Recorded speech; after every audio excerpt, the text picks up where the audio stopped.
Federation divided by Hudson's proposal. President Zachary Hudson's intention to remove the limit on his term in office has caused a deep rift among congressmen and voters alike.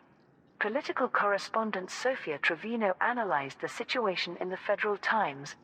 Ever since the 77th Amendment to the Federal Accord was ratified in 2594, no president has remained in office for longer than 8 years. This is why the Hudson Contravention, as Congress officially refers to it, has turned up the heat on the simmering political division within the Federation. Members of the Cabinet and other leading Republicans have argued passionately that only Zachary Hudson has the experience and fortitude to guide the Federation through this eventful period in history.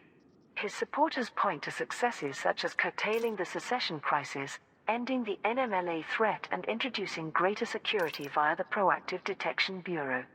However, others insist that repealing this amendment could pave the way from democracy to dictatorship. Two former presidents, Antonia Madison and Jasmina Halsey, have publicly condemned the Hudson Contravention as unconstitutional and dangerous. There are expectations that Shadow President Felicia Winters will move for a vote of no confidence. Political analysts suspect that after several controversial leadership decisions from Hudson last year, he would be unlikely to win over a majority in Congress. ACT exposes the Lords of Restoration. The affiliated counterterrorism unit has unveiled a secret cabal of imperial senators who masterminded the NMLA's terrorist activity. The information was obtained after ACT successfully penetrated the NMLA's dark comms network. Captain Saskia Landau provided this summary to the media. Senators Guerin, Jourdan, Nerva, Scordato and Torquatus were at the heart of a powerful conspiracy to permanently remove the position of emperor. They called themselves the Lords of Restoration, based on their aim to restore executive power to the Senate. The NMLA became their terroristic agents, weaponized to assassinate the DeVals and other obstacles.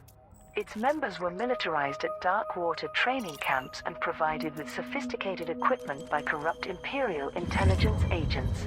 But the Lords could never fully control the terrorist figurehead Theta 7, whose attacks against non-imperial starports were not part of their original plan.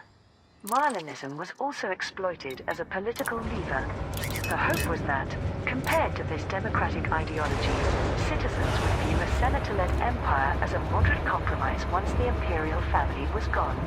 While this led to the establishment of the Marlinist colonies, the Lords' later attempts to influence those systems via public politicians did not succeed. Following Ship restraints withdrawn. Watch for oncoming traffic with buzzing spear lock. She was kidnapped en route to a secure location, with Senator Nerva falsifying confirmation of her safe arrival. This allowed the Lords to engineer communications with the Senate via a virtual doppelganger, which were accepted as genuine since they were verified by Imperial intelligence agents. ACT is working closely with Imperial security agencies to identify all those who collaborated with the Lords of Restoration. New Thargoid assaults in 3 systems. The HIP 12314, Dan and Norni systems have come under heavy attack by Thargoid vessels. Vox Galactica featured this report by freelance war correspondent Jade Sanderlin. The Thargoids have been unusually aggressive in recent months, as attested by the drifting wreckages of many independent ships.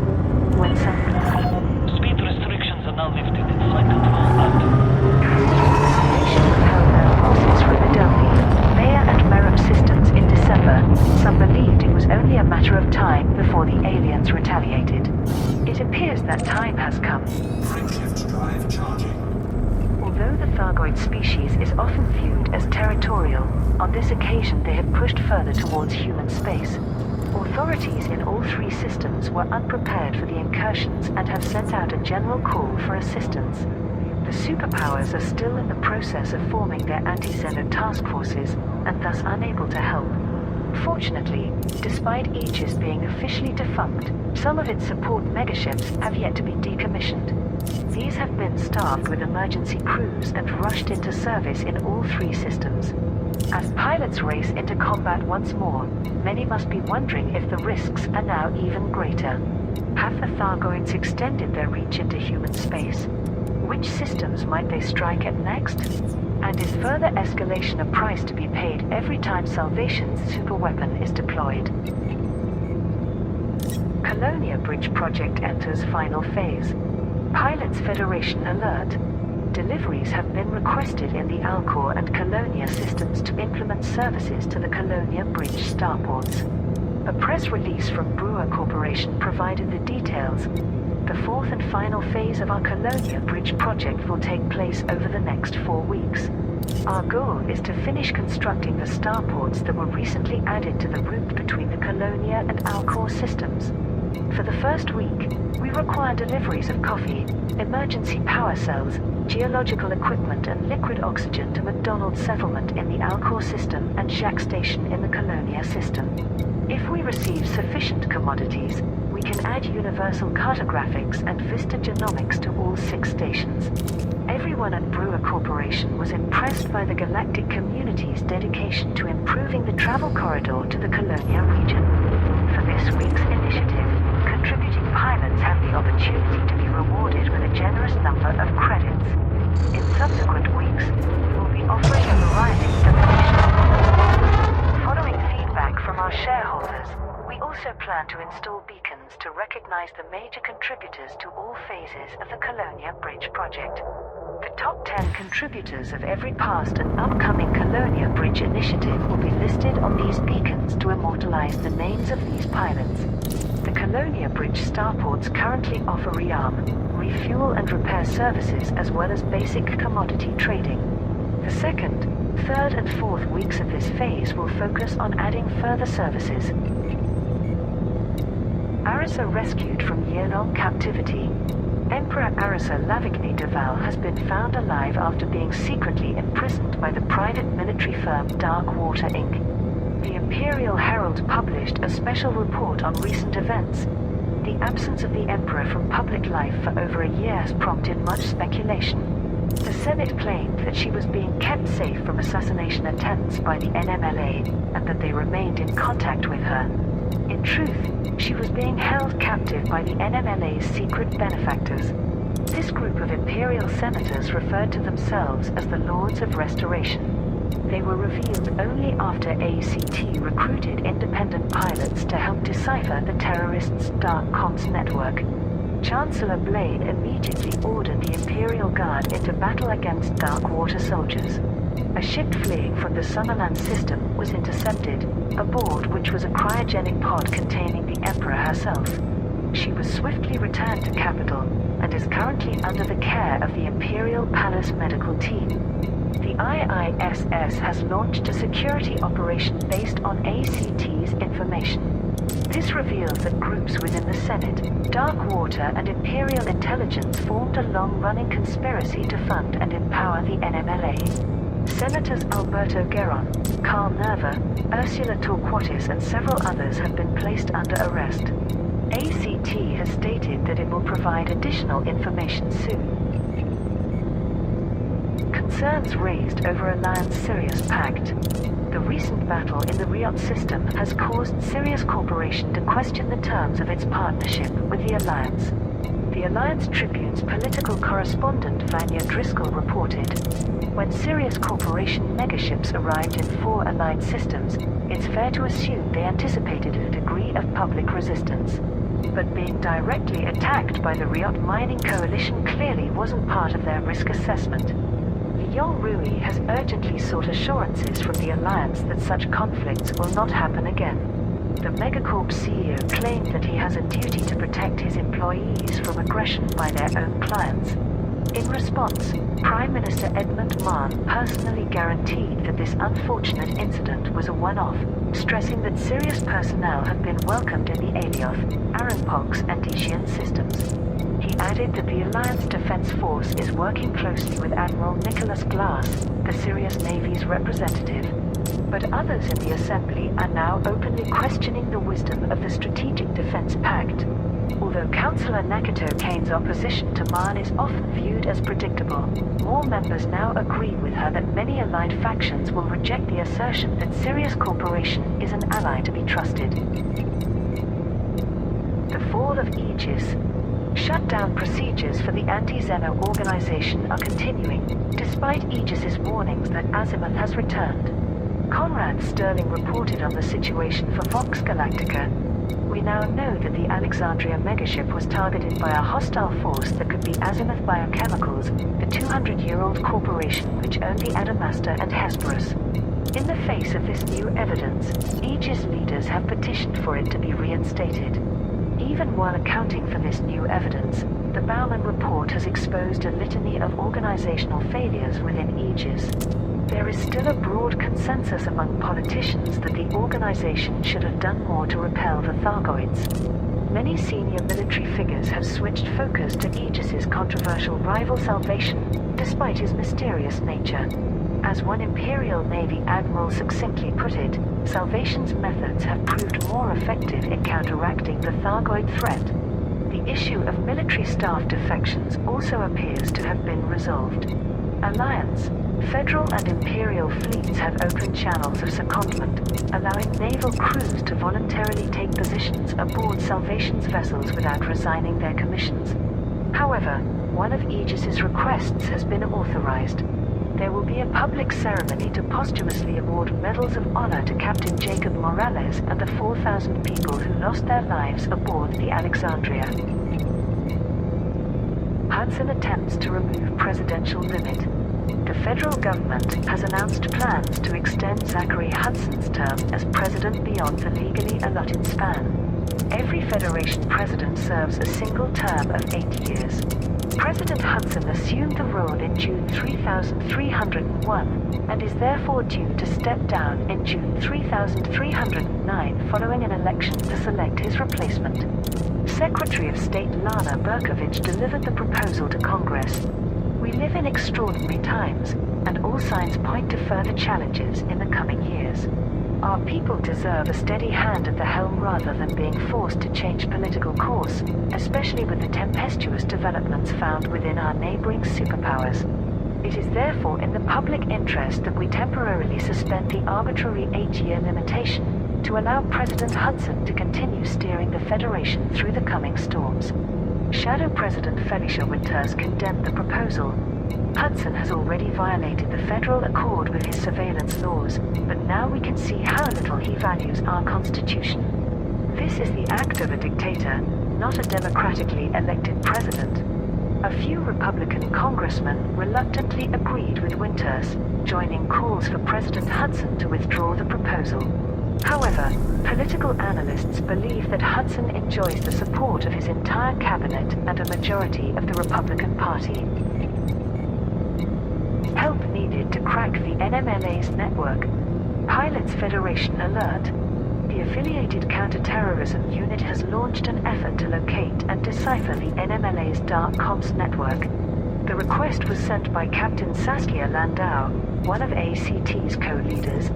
ACT is working to gain access to the Omega Grid version that was provided to the NMLA by its mysterious benefactors.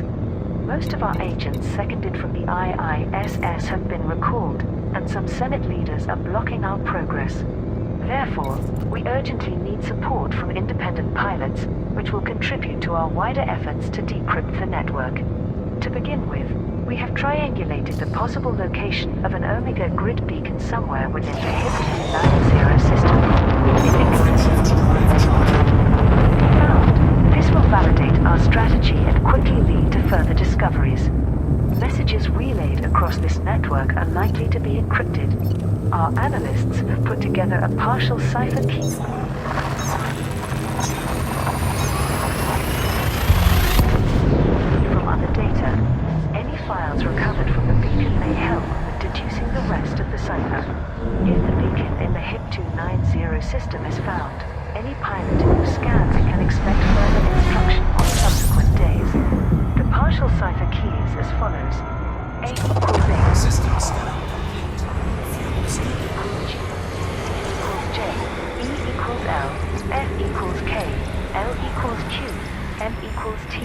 O equals V, P equals U, Q equals X, F equals Z, T equals Y, U equals B, V equals A, W equals D.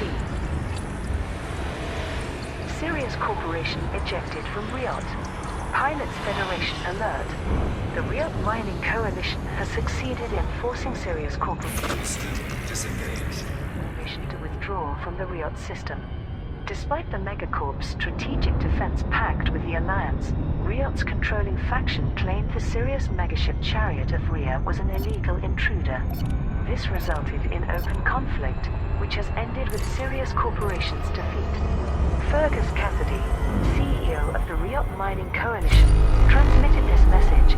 With the support of many brave pilots, we have prevented Sirius from sinking its claws into the Riot system. I hope our victory will convince the Alliance's leaders to think twice about their deal with the devil. Captain Delfina Dominguez has confirmed that Sirius Corporation Frameshift drive charging. has started to withdraw from Riot. The megaship Chariot of Rhea will leave Riot and jump to the Listi system pending further discussions with Allied leaders. Sources have confirmed that permits to the Aelios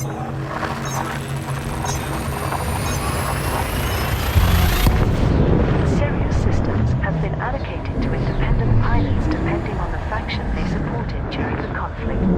The Assembly has held emergency meetings to debate this turn of events. Councillor who represents the Riot system, delivered a warning to Prime Minister Mann. If you have Corporation to provide instruments against Narcoids, but without seeking the approval of those we are pledged to protect. That is not the way of the Alliance, no matter how grave the threat. ACT defies Imperial decree. Counter-terrorism Deployed. is actively investigating Imperial intelligence, despite the Senate ordering it to cease operations. Inspector Mara Klatt, one of ACT's co-leaders, told the media, "We are convinced that elements within Imperial intelligence provided support to the NMLA. Our view is that a modified version of the Omega Grid software was supplied to the terrorists, allowing them to build their own dark comms network. Thanks to Captain Frameshift drive charging. Saskia Landau's inside knowledge, we are learning how to detect a unique identifier associated with the network employed by the NMLA. Our actions may have political repercussions, but this task force is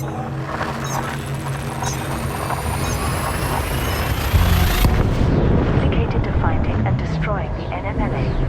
We must follow the trail wherever it leads. Civil and military leaders in the Empire have reacted with outrage, including Senator Zebulon Torval. Are we expected to risk our citizens' lives by letting our security services be compromised? How might the Alliance or Federation respond if we attempted to hack into Interpol or the FIA? However, a plea for cooperation was made by Princess Aisling de Val. If nefarious groups within our empire have helped the NMLA, we must uncover Fuel scoop disengaged. the truth. I firmly believe that the Emperor herself remains in danger, and ACT might help us to learn her fate. Azimuth has survived, warns Aegis. Information recovered from the Alexandria has prompted Aegis to insist that it was not responsible for the loss of the megaship's crew and cargo. The wreckage of the Alexandria was recently located in the Rego TCXB290 system. There were no survivors, but fragments of the commanding officer's log were found. Chief Administrator Carter Armstrong published this statement on behalf of Aegis. The logs made by Captain Jacob Morales tell a bleak tale. The Alexandria was deliberately sabotaged to leave it stranded and powerless. They were met by an unidentified group posing as a rescue team, who slaughtered most of the crew and hijacked the Guardian artifacts. The survivors later made a desperate attempt to initiate a hyperdrive, which Heat sink deployed. sadly led to their destruction. We can now prove that the Alexandria's loss was not caused by negligence, as claimed by the Bauman report. In reality, the megaship was snared in a trap laid by an organized quasi-military force. Furthermore, Captain Morales discovered that the raiders worked for someone they referred to as the Witch.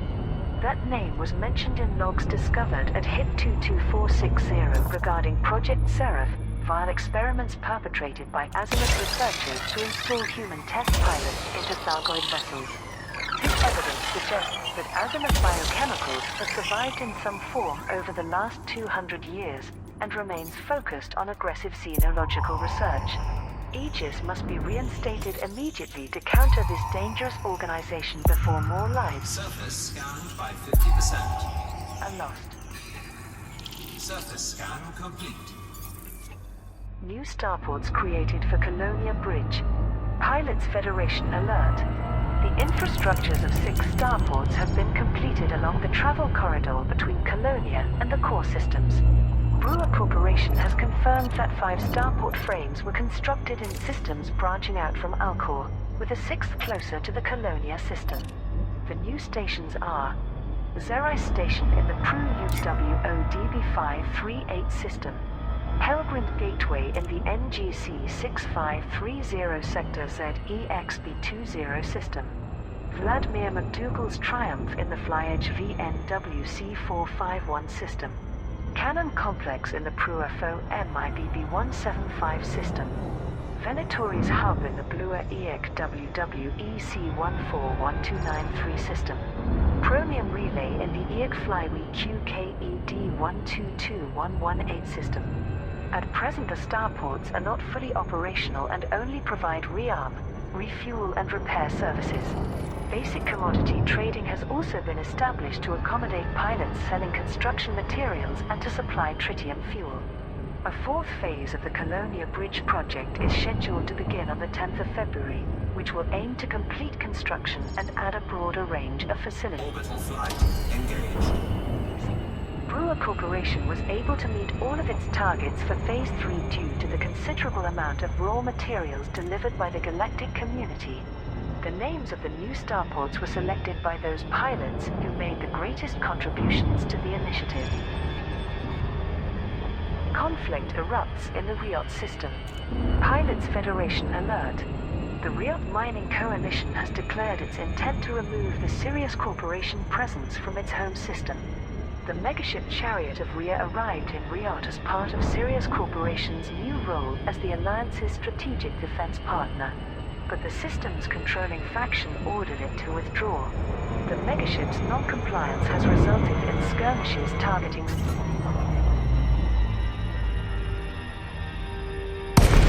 forces. Fergus Cassidy, CEO of the Riot Mining Coalition, announced, "We fully support Councillor Kane's position that Sirius Corporation is operating illegally under Alliance law. Therefore, we will defend our territory from this aggressive foreign entity." A response was broadcast by Captain Lacey Tango Hotel Echo Heavy commencing automated flight control routine. Please observe docking protocols.